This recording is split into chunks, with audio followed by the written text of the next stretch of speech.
For this exercise, I'll be blending two awesome exercises together to activate your entire posterior chain. So that's your hamstrings, glutes, low back, mid back, upper back.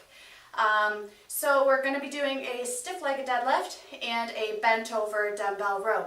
I'll be demonstrating with side view so that you can see my posture a little bit better.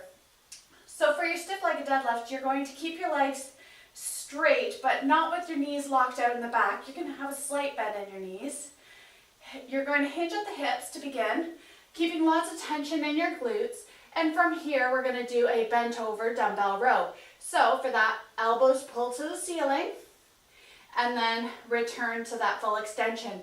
Now that we've done our row, squeeze your glutes and hamstrings, and you're going to stand up nice and tall. Hinge at the hips, weights in your heels. I can wiggle my toes at the bottom, elbows pull towards the ceiling, and I'm squeezing my mid-upper back at the top of that row.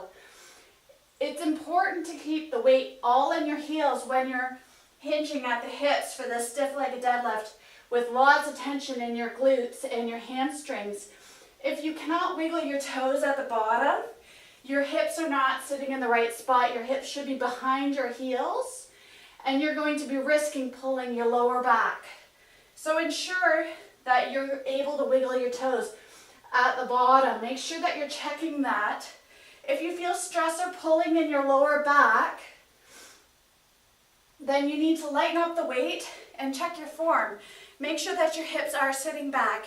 If lightening the weight and checking your form doesn't work, leave out the stiff-legged deadlift. This is not going to be a good exercise for you, and you'll be modifying that bent over row on a bench so that you have that chest support and your lower back's kept safe.